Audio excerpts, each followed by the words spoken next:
Hola la communauté, comment allez-vous? Aujourd'hui on se retrouve les gars parce que je voulais vous parler d'une affaire qui m'a énormément touchée, c'est l'affaire de Susan Caper.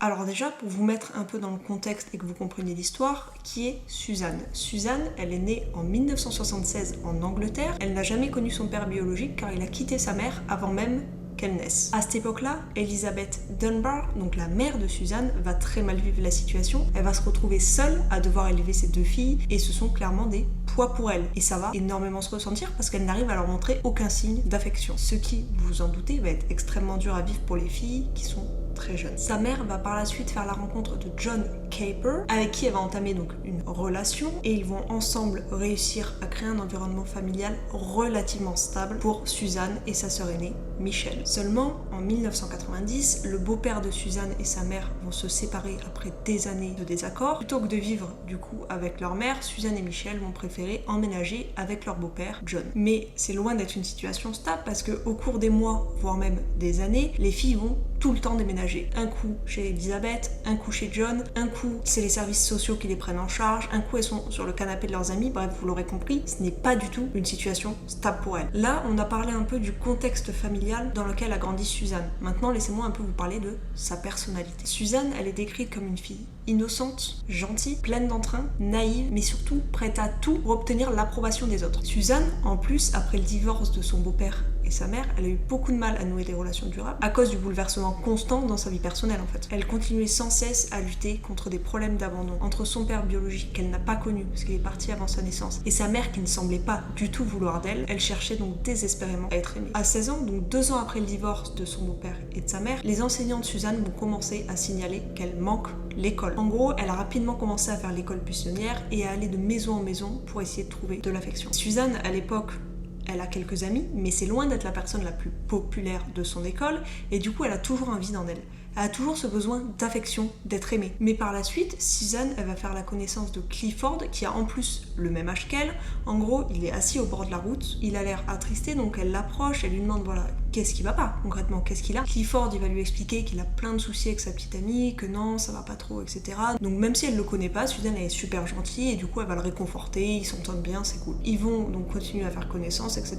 Et à un moment donné, ils vont se fréquenter officiellement comme un couple. Et donc, logique, Clifford, il va commencer à inviter Suzanne chez sa sœur aînée, Jean Powell, qui a 26 ans, chez qui il va fréquemment en fait. Jean habite avec ses 3 enfants dans une petite maison qui en plus est pas super loin de chez Suzanne parce qu'elle est à peu près à 7 minutes à pied. Le truc c'est qu'on n'est pas dans des beaux quartiers, c'est une petite maison et le problème c'est qu'en plus de Jean et de ses 3 enfants et de Clifford qui vient de temps en temps, dans cette maison il y a aussi Bernadette McNally. Bernadette, elle a 24 ans, pareil, elle a ses 3 enfants. À la base elle habitait dans une petite maison, pas très loin de Jean, mais elle a décidé d'emménager directement chez Jean parce qu'elles sont devenues meilleures amies. Donc à ce stade, dans une petite maison, vous avez déjà 2 mères, 6 enfants, Clifford qui vient de temps en temps, et en plus de ça, il y a des visiteurs extrêmement fréquemment, tout le temps, toute la journée, il y a des gens qui viennent dans la maison. L'un étant l'ex-mari de Jean, donc qui a 39 ans, Glenn Powell. L'autre, donc le frère de Jean, qui a 18 ans, Clifford, mais aussi Anthony Dodson, qui a 17 ans et qui est le petit ami de Bernadette, mais qui est aussi connu pour coucher avec Jean. Et le dernier, du coup, Jeffrey Lee, qui a 26 ans et qui lui est le petit ami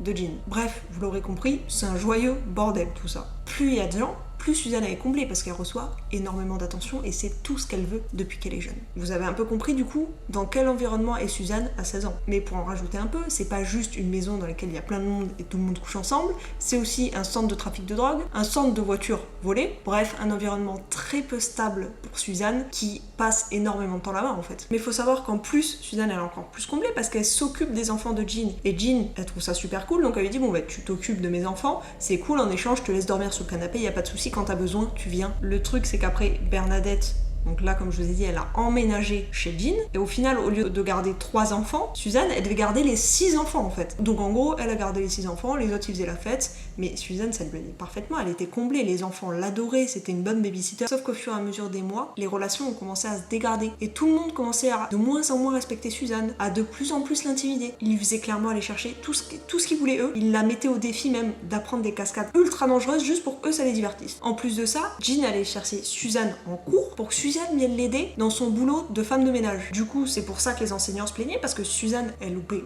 tout le temps les cours en fait. Elle loupait pour aller aider Jean dans son boulot. Et Jean, comment elle la récompensait? Elle lui filait même pas tout l'argent. Elle lui filait 5 livres par semaine, de quoi juste subvenir à quelques besoins, mais sinon elle prenait tout Jean. Là je crois que malheureusement vous avez bien compris l'ambiance dans la maison et comment sont les personnages. L'école finit par insister auprès d'Elizabeth et de John, et donc réaction inattendue de leur part, ils partent ensemble en fait confronter Jean et lui expliquer que non, faut que leur fille elle aille en cours, faut qu'elle ait des bonnes notes en fait leur fille. Et Jean, réaction complètement saine de sa part forcément, elle va dire vous continuez à me menacer, je vais venir, je vais brûler vos maisons.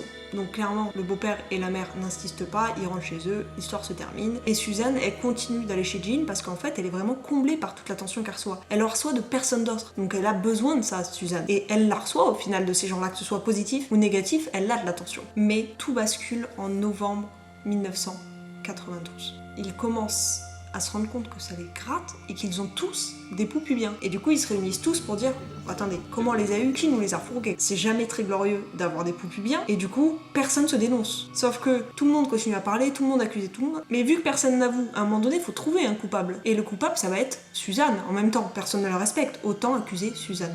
Donc tout le monde va se mettre à accuser Suzanne, à dire bah non, mais on a tous dormi sur la couchette à un moment donné de Suzanne, donc à mon avis, c'est Suzanne qui nous a refilé. Ils ont tous des relations sexuelles entre eux et tout le monde dit ah non, ça doit être Suzanne et la couchette à mon avis. Et donc réaction encore extrêmement saine de la part de Jean. Jean elle se retourne, elle agrippe Suzanne et elle commence à la frapper à plusieurs reprises. Suzanne elle est choquée, elle vient d'être tabassée, elle a des bleus au niveau du visage, donc elle part forcément, vous en doutez, à un moment donné de la maison, elle s'en va et elle va vite voir sa mère, elle lui dit voilà, est-ce qu'il y a moyen que je remménage chez toi, là ça va pas, etc.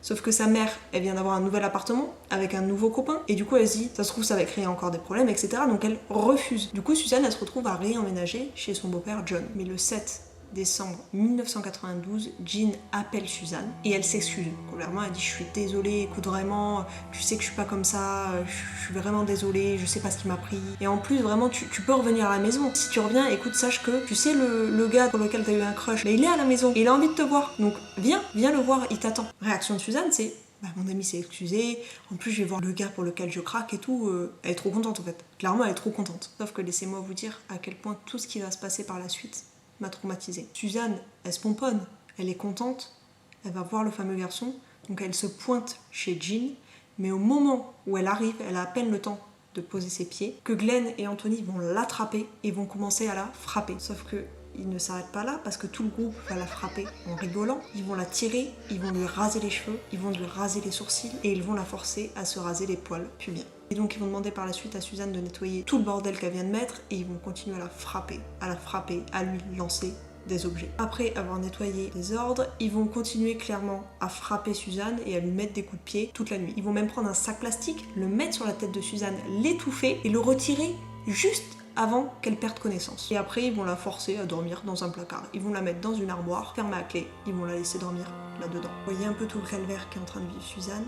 C'est clairement que le début. Comme je vous ai dit au début, Bernadette, elle habitait avant à une petite maison pas très loin de celle de Jean. Et ils vont donc déplacer Suzanne dans cette maison-là le lendemain, parce qu'en fait, Suzanne, elle criait tellement que ça choquait les enfants qui étaient présents, parce qu'il faut pas oublier que les 6 enfants, pendant toute cette torture, ils étaient là, ils étaient dans la maison, à entendre Suzanne, donc leur babysitter qu'ils apprécient, crier. Et ils se disent, ah, on va pas traumatiser les enfants quand même, vaut mieux prendre Suzanne, on la déplace dans l'autre maison qui est vide de Bernadette et on continue là-bas. Le groupe va passer les 5 jours suivants à torturer Suzanne. Et Bernadette, elle va commencer chaque séance de torture avec la phrase « Chucky, viens jouer avec toi ». Concrètement, il lui injecte des amphétamines, il la brûle sur tout le corps avec des cigarettes, il l'attache à un lit, il l'agresse physiquement, sexuellement, ils lui mettent un casque sur les oreilles avec la musique à fond et pas n'importe quelle musique parce qu'ils lui font écouter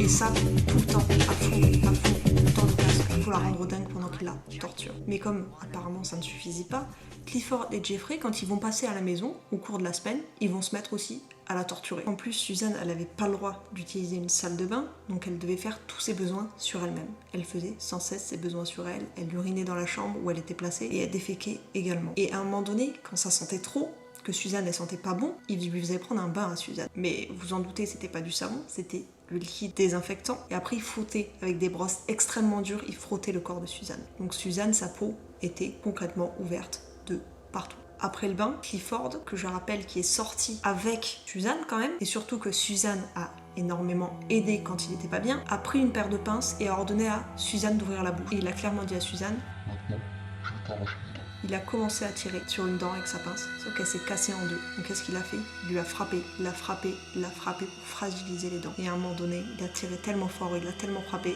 que la première dent est partie. Et il a recommencé pour une deuxième. Encore. La deuxième est partie. Et tout ça était fait devant tout le groupe qui riait encore et encore en voyant Suzanne dans cet état-là. À un moment donné, pendant cette semaine, il y a David Hill qui a été invité chez eux, qui était apparemment un ami de quelques-unes des personnes du groupe. David, il a 18 ans à ce moment-là, il se rend chez eux et à un moment donné, il entend Anthony crier dans l'arrière-salle. Et il dit, qu'est-ce qui se passe? Pourquoi Anthony crie? Qu'est-ce qui va pas, quoi? Et donc Jeffrey, qu'est-ce qu'il lui dit? Il prend David et il le met dans la chambre avec Suzanne et il lui montre Suzanne. Et il lui montre ce qu'ils sont en train de faire à Suzanne. Et il les laisse tous les deux ensemble dans la chambre. Et David, il va témoigner, il va dire que Suzanne lui a clairement demandé s'il pouvait l'aider et il a répondu qu'il ne pouvait pas. Il va lui demander son nom et elle va répondre qu'elle s'appelle Suzanne. Il va dire également qu'elle lui a demandé s'il pouvait au moins la détacher et qu'il a dit qu'il ne pouvait rien faire. En fait, David, il avait tellement peur de finir comme Suzanne qu'il n'a juste rien fait. Le 14 décembre 1992, donc 7 jours après, ils vont prendre Suzanne, ils vont la mettre dans une voiture volée, ils vont partir tous ensemble dans un lieu complètement isolé et ils vont la forcer à marcher presque nue sur des épines et des ronces. Suzanne, à ce moment-là, vous vous rendez compte dans quel état elle est? 7 jours de torture. On lui a arraché les dents, on l'a frappée pendant des heures et des heures pendant 7 jours. On lui a fait prendre de la drogue exprès et Suzanne, elle est encore vivante. Et donc ils sont dans cet endroit isolé. Suzanne, elle est en train de supplier. Bernadette, pour s'amuser, elle va commencer à lui verser de l'essence dessus. Elle va craquer une allumette et elle va lui balancer dessus. Tout le groupe est là pour voir Suzanne en train de brûler vive et ils se mettent en se disant que forcément elle est morte après toute cette séance de torture et après l'avoir brûlée vive. Ils partent, mais ils partent en riant. Tout le groupe se met à rire et surtout tout le groupe chante Burn, baby, burn. Donc brûle, bébé, brûle. Tout le monde se met à chanter ça en partant et en riant. Le truc c'est que même après tout ça, Suzanne elle est encore vivante en fait. Le groupe s'est trompé et donc Suzanne elle a un peu de force, faire quelques pas et en fait elle va voir une voiture qui va passer. 3 hommes vont s'arrêter, prendre rapidement Suzanne au vu de l'état dans lequel elle est, l'amener rapidement à la maison la plus proche. Dans cette maison il y avait donc des personnes âgées qui étaient en train de dormir, donc ils frappent vite, ils amènent Suzanne. Forcément ils font le truc humain, ils appellent vite l'ambulance, ils essaient de l'aider au maximum, de la faire boire, etc.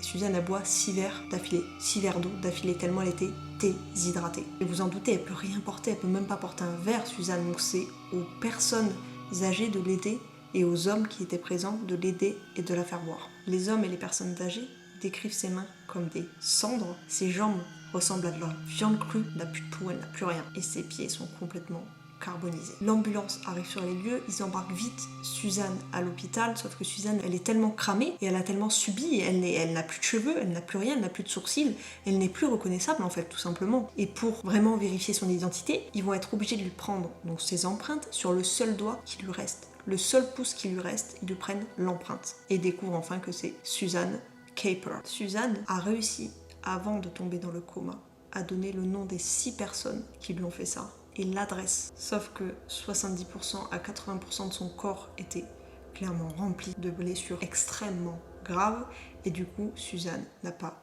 survécu. Et elle est donc décédée à l'âge de 16 ans le 18 décembre 1992. Le même jour donc de la tentative de meurtre sur Suzanne, les policiers ont été envoyés à la maison de Jean pour arrêter tous les gens qui s'y trouvent. Et à la maison, vous en doutez, ils trouvent énormément de preuves. Ils trouvent déjà dans une poubelle des cheveux de Suzanne, la pince ensanglantée, les dents, également les 2 dents qui avaient été retirées à Suzanne. Sauf que à ce moment-là, tout le groupe nie toute implication. Sauf qu'à un moment donné, le père d'Anthony, il va le pousser à dire la vérité. Il va le pousser, il va tellement le pousser qu'Anthony va avouer. Et c'est là où tout va être déclenché. Les groupes, évidemment, quand ils vont être en détention, tout le monde va s'accuser en fait. Tout le monde va blâmer tout le monde. Selon Jean, elle était clairement dans la voiture quand ils ont mis le feu à Suzanne. C'est-à-dire qu'elle avait peur en fait. Elle se sentait les jambes engourdies, elle était pas bien, elle avait peur de ce qu'ils étaient en train de lui faire, donc elle est restée dans la voiture. Et quand elle l'a enfermée dans l'armoire, mais c'était pour la protéger des autres. Et vraiment, Jean a dit qu'elle aimait Suzanne comme sa propre sœur. Jamais elle n'aurait fait un truc comme ça, étant donné que, écoutez bien cette phrase, elle ne frappe